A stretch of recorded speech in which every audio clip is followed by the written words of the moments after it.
Good evening and welcome to Tucker Carlson. Tonight, the defining principle of the American legal system, really of American life, the principle that has kept us free, is equal justice. And the principle is fairly simple. No matter what you look like or who your parents were or what your politics might be, the law treats you exactly the same way as it would any other American. In this country, justice is blind. Now, that's a lofty standard, but because Americans have long believed in fairness, and because most of the people in charge of administering that system have behaved in good faith, this country has, for the most part, lived up to its core ideal for 250 years, making it the greatest country in the world. But the populist surge of 2016 changed everything. Permanent Washington suddenly felt more threatened by its own voters, by American voters, than by any foreign adversary. Donald Trump, to them, seemed more dangerous than ISIS. They panicked, and in their panic, our leaders decided to turn the American legal system, as well as the American intel agencies, and if necessary, the U.S. Army, against their political opponents. They felt they had no choice. In doing this, they abandoned the ancient principle of equality under the law, and they replaced it with what is effectively a loyalty oath. Opponents of the regime became enemies of the state. That's a huge change, and you're seeing the results of that change tonight. Just 24 hours after a Manhattan grand jury indicted Joe Biden's rival in the next presidential race, another jury, also in New York, convicted a Republican social media influencer called Douglas Mackey. What did Mackey do wrong? Well, Douglas Mackey's crime was mocking Hillary Clinton voters online. You're seeing on your screen the meme that Mackey posted on Twitter during the 2016 election. In that meme, Mackey suggests it's possible to vote for president by text message, because only Hillary voters could be stupid enough to believe something so absurd. But of course, in real life, no one did believe that.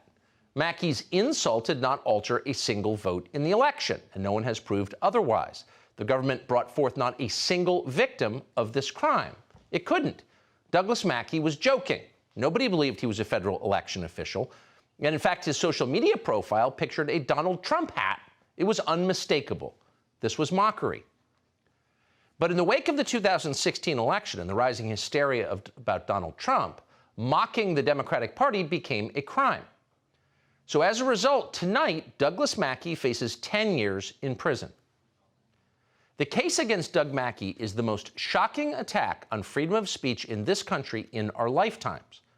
It's also a useful lesson in who will be allowed to speak going forward.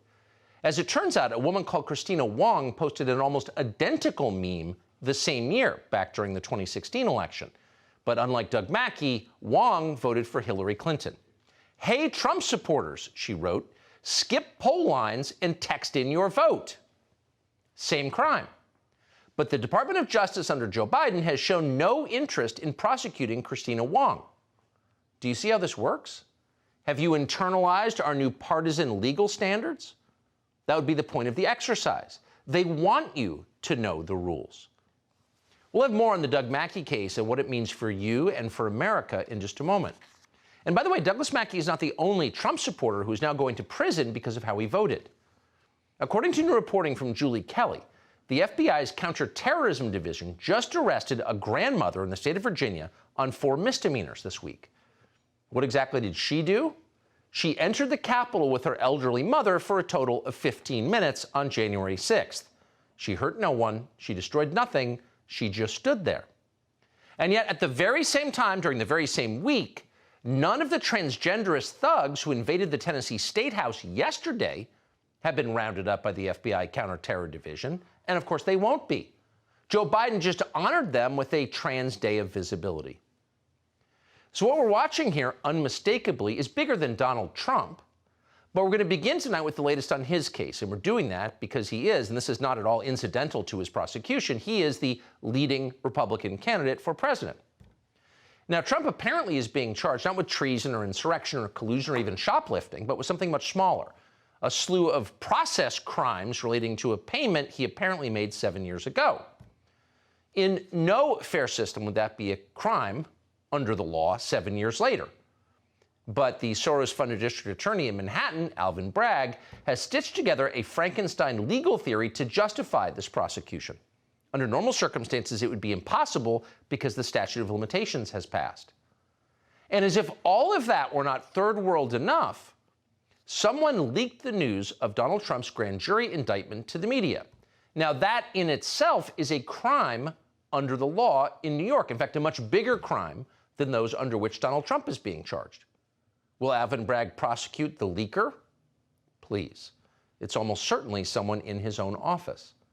Nor will Bragg prosecute, as many people have pointed out today, the crimes of Hunter Biden or other Democratic partisans. Those aren't rare or hard to find. Bragg will not prosecute Hillary Clinton, even though she just admitted to violating campaign finance law by paying for the fake Russian dossier. What's fascinating is that none of this has alerted the watchdogs to government abuse, our media. No, just the opposite. The media are cheerleading our new standards of tribal justice. Watch. The good news is here, it's our legal system in action saying nobody is above the law. Nobody's above the law, not Republicans and not Democrats, not Donald Trump, not anybody. I tend to think that nobody is above the law. No person above the law. We have political leaders who are not above the law. We don't believe that anybody should be above the law. They were all beating the same drum, if you will. No one is above the law. No one is above the law.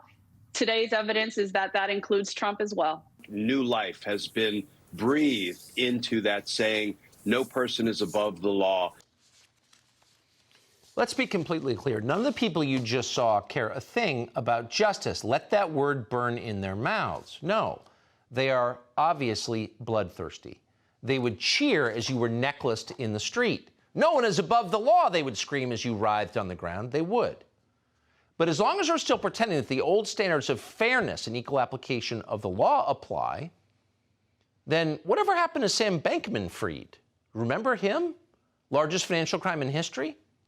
To this day, no one has explained or bothered to even try to tell us how Sam Bankman-Fried was able to make his bail. That was set at $250 million. All that has been disclosed to us, the long-suffering public, is that a former dean at Stanford and a Stanford computer scientist put up $500,000 and $200,000 respectively, and his parents put up the value of their home. So that leaves quite a big gap. Where did the rest of the money come from? No one will tell us. No one in the media is asking because no one cared. Sam Bankman-Fried didn't pay off a former mistress. No, he defrauded 1 million people and ran off with houses in the Bahamas, and yet the system is protecting him because he voted correctly. That's remarkable. But he's not the only criminal that Washington refuses to prosecute. There are so many of them. The people who destroyed the U.S. dollar, for example. The ones who degraded the United States military and turned it into a joke, which it is. The ones who flooded rural America with opioids and killed hundreds of thousands. The people currently selling our oil reserves to China. None of them have ever been prosecuted. In fact, they've all been promoted. We'll have more on them in just a moment. But for now, we'd like to start with Donald Trump, the Republican frontrunner who's been indicted for non-existent crimes in the middle of a presidential race. We have a very specific question about how this is going to affect the race, because, of course, affecting the race is the entire point.